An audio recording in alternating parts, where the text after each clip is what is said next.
कुरैश मक्का ने मुसलमानों का मुकम्मल बायकॉट कर दिया। तारीख में इस वाक़े को शैब अबी तालिब के नाम से याद किया जाता है।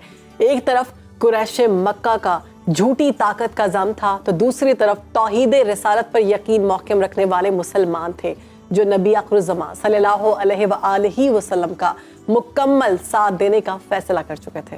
तो इसी अजीम तारीखी वाक़े पर रोशनी डालेंगे। हमारे साथ मौजूद हैं कुरानिक स्टडीज़ के स्पेशलिस्ट जनाब अब्दुलसलाम आरिफ साहब। अब्दुलसलाम साहब, ओवर टू यू सर। जी बहुत शुक्रिया सर। बिस्मिल्लाहिर्रहमानिर्रहीम। अल्लाहुम्मा सल्ली अला सय्यिदना मुहम्मद व आलिहि व सहाबिहि व बारिक वसल्लम।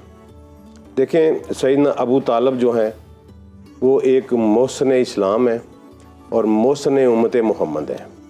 लेकिन हमारे साथ देखें इतना बड़ा सितम हुआ कि ये तारीख़ की सितम ज़रीफ़ी है कि जो तारीख़ हमें पढ़ाई जाती है उसमें दो सरदार हैं मक्का के, एक अबू सफ़ियान है और एक अबू तालब है।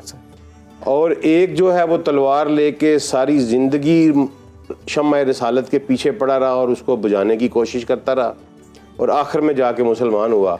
और एक जो शम्मा रिसालत के जलने से भी पहले एक आहनी चट्टान, आहनी दीवार की तरह उसके सामने खड़ा रहा और उसने उसे हर किस्म के शर से बचाया।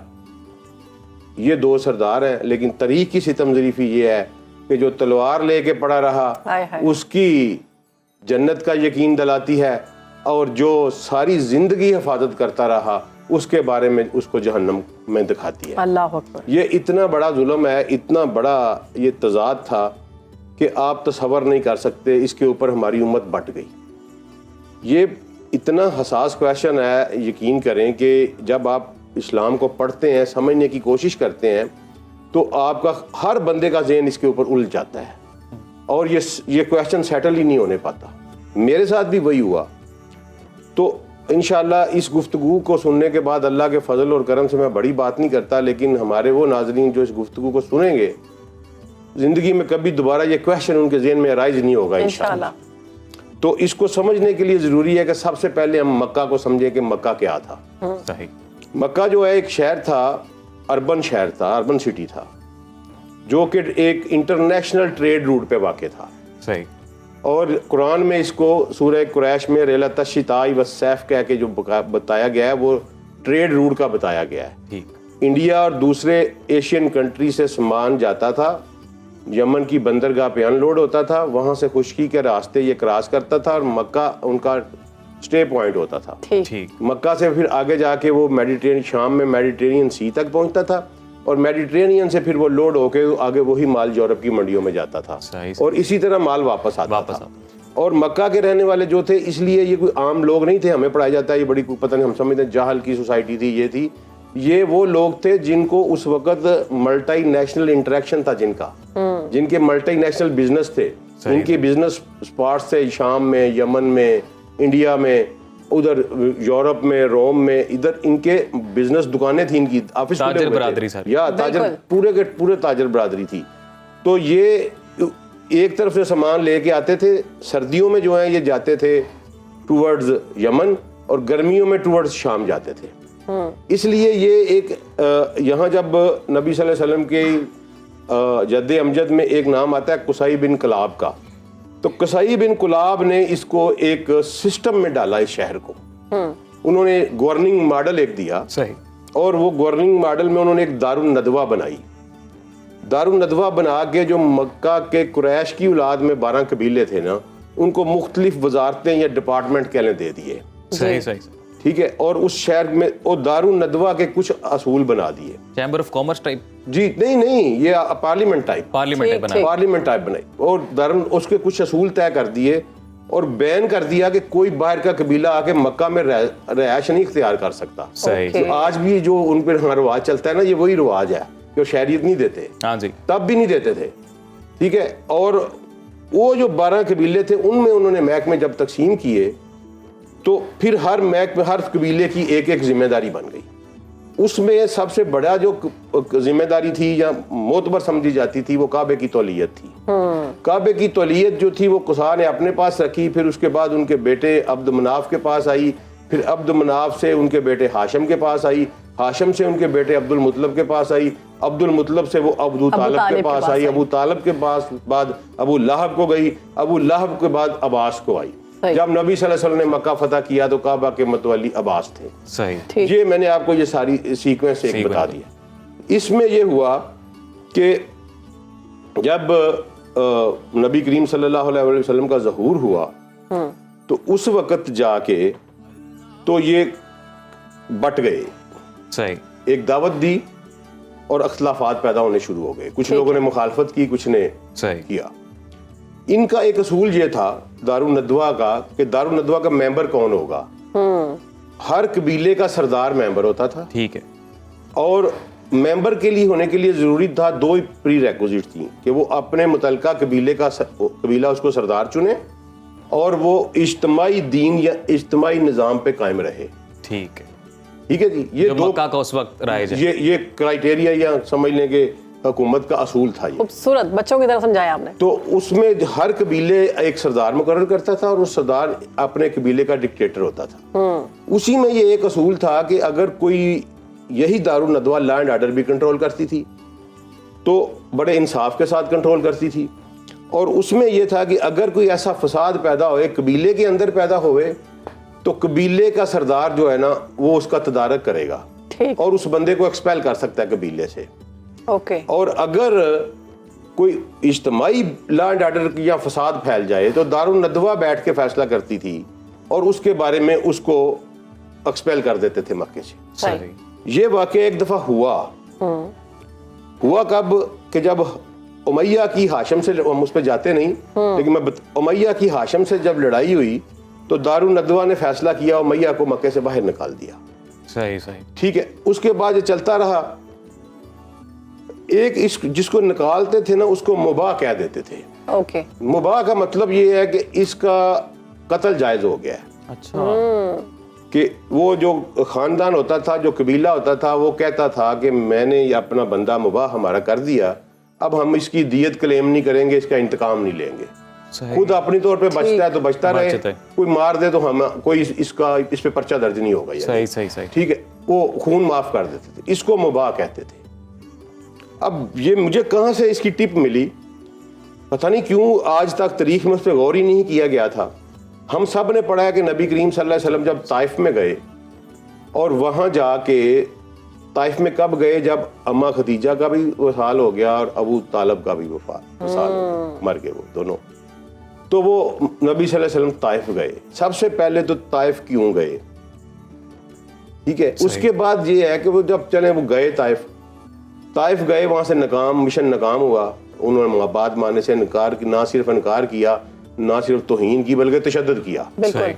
जब वापस आए तो नबी सल्लल्लाहु अलैहि वसल्लम मक्के से बाहर ठहर के पनाह तलब करते हैं। ठीक है। वो अपने गुलाम या अपने नौकर को भेजते हैं कि सहेल बिन अमर को कहो कि मुझे पनाह दे दे ताकि मैं मक्के में दाखिल हो सकूं। सुहेल बिन अमर एक मेंबर था दारुन नदवा का, बनु सहम से। अच्छा, वो कहता है जी मैं नहीं दे सकता। फिर वो पैगाम भेजते हैं मुताम बिन अदी को, जो उनके परदादा की औलाद से था, अब्दुल मनाफ की औलाद में से था।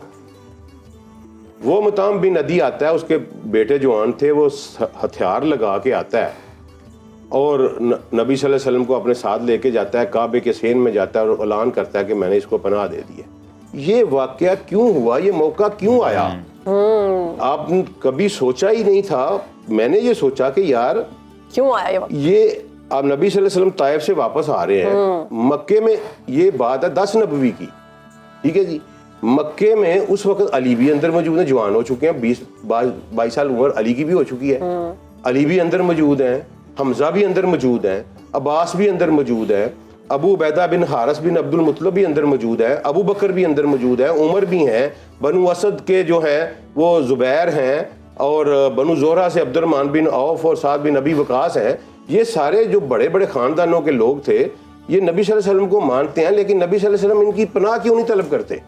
नबी सल्लल्लाहु अलैहि वसल्लम ये क्यों नहीं कह रहे कि हमजा को लेके आओ और मुझे ले जाए अंदर, सही, या अली को बुला लो, उमर को बुला लो, अबू बकर को, किसी को नहीं कहते। वो किसी दारुन नदवा के मेंबर की पनाह तलब करते हैं।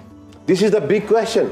तो ये मुबाह वाला मामला हुआ? ये हाँ, ये ऐसा क्यों हुआ ये कि अबू तालब जब तक सरदार थे बनु हाशिम के, ठीक है जी, वो मेंबर थे दारुन नदवा के सही। और बनु हाशिम के सरदार थे।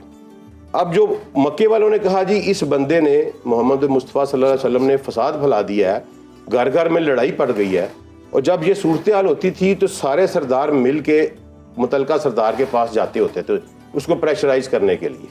तो वो लोग जनाब गए अबू तालब को प्रेशराइज करने के लिए, एक दफ़ा गए, उनको जाके ऑफर्स की कि अपने भतीजे के कहो कि हुकूमत चाहिए यार वो ले ले, दौलत चाहिए वो ले ले, कोई लड़की खूबसूरत चाहिए वो ले ले, अल्लाह अकबर। जो चाहता है ले ले, लेकिन ये जो ला इलाहा इल्लल्लाह वाले बात है ना यार, ये करना छोड़ दे। ये हमारे बड़े बुरों को बुरा कहता है वो काफिर थे, वो मुशरिक थे, तुम्हारे बाप को भी गाली देता है, मेरे बाप को भी गाली देता है। उतबा बिन रबिया ने ये बात कही तो अबू तालब ने बुलाया और कहा कि भतीजे इतना बोझ ना डाल के मैं उठा ना सकूं। तो सरकार ने कहा कि ए चचा, ये तो सारा कुछ ये कर सकते हैं ना, हुकूमत दे सकते हैं, दौलत दे सकते हैं, लड़की दे सकते हैं, अगर ये वो भी कर दें जो ये नहीं कर सकते, मेरे दाएं हाथ पे सूरज और बाएं पे चांद भी ला के रख देना तो भी मैं ये बात, तो मैं नहीं छोड़ूंगा। तो उस अबू तालब ने कहा कि अच्छा फिर जाओ लगे रहो, मैं देखूंगा तेरी तरफ कौन देखता है। वाह वाह वाह, क्या बात। ठीक है जी, एक ये वाकया हुआ जाने का। दूसरा वाकया, आपका टाइम तो आखिर इस पे क्लोज करते हैं। दूसरा वाकया, फिर चंद महीने साल गुजरे, फिर वो अबू तालब के पास गए मिलके, और जो था वलीद बिन मुगीरा लीड कर रहा था, और उसने कहा कि ये मेरा बेटा है, ये अमारा बिन वलीद, इसको तुम रख लो, तुम्हारा भी तो भतीजा ही है ना, कौन सा सक्का बेटा है तुम पाल रहे हो, ठीक है, इसको तुम रख लो और अपना जो है ना वो हमें दे दो यार। तो अबू तालब ने एग्जैक्ट ये अल्फाज जो पंजाबी में हम कहते हैं ना कि मर जाने हो, उन्होंने कहा तुम्हारी माएँ तुम्हें रोए, वाह वाह वाह, ओए मैं अपना बेटा तुम्हें दे दूं ताकि तुम उसे कत्ल करो और तुम्हारा बेटा ले लूं, उसे पालता रहूं मैं, तुम उन्हें मुझे पागल समझा हुआ है। तो ये उन्होंने वहीं पे इनकार कर दिया। अरब में ये कहा जाता है ना, जब किसी को कुछ बुरा कहना होता था, तुम्हारी माँ तुम्हारे गम में रोए। हाँ, पंजाबी में जिस मर जाने कहते हैं ना कि तू मरेगा तेरी माँ रोएगी ना, बिल्कुल। तो उन्होंने कहा कि तुमने मुझे पागल समझा हुआ है कि मैं मेरे बेटे को ले जाके तुम कत्ल कर दो और तुम्हारा बेटा मैं पालता रहूं। वाह। तो ये उन्होंने ये सोशल प्रेशर अबू तालब पे पड़ता गया। टाइम है अभी? जी बिल्कुल। अच्छा, उसके बाद ये हुआ कि एक आखिरी वक्त जब आया तो उन्होंने कहा जी कि अब ये ना अबू तालब बात मानता है ना मोहम्मद सल्लल्लाहु अलैहि वसल्लम मानते हैं। तो पूरी दारुन नदवा इकट्ठी हुई, उन्होंने कहा जी कि बनु हाशिम का बाइकाट कर दो। बाइकाट करके इनको दकील दिया शहब अबी तालब में।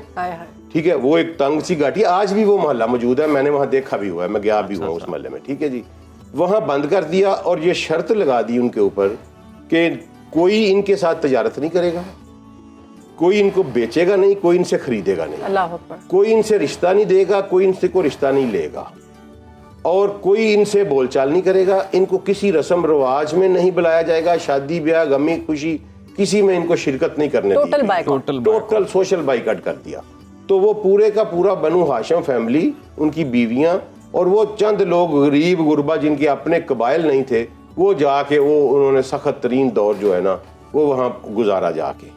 अब अबू तालब के ईमान की बात जो है ना जी, क्या बात, उस पे कल बात करेंगे। ठीक है, थोड़ी सी डिटेल में बात करनी पड़ेगी। ठीक है ना, यहां तक आप समझ लें कि इस वक्त उस वक्त जब शाब अबी तालब में थे तो अबू तालब रात को उठ के तो मोहम्मद का बिस्तर बदल दिया करते थे और उस बिस्तर के ऊपर अपने बेटे सलाया करते थे कि ताकि अगर कोई मारने के लिए आए तो मेरा बेटा मर जाए, ये बच जाए।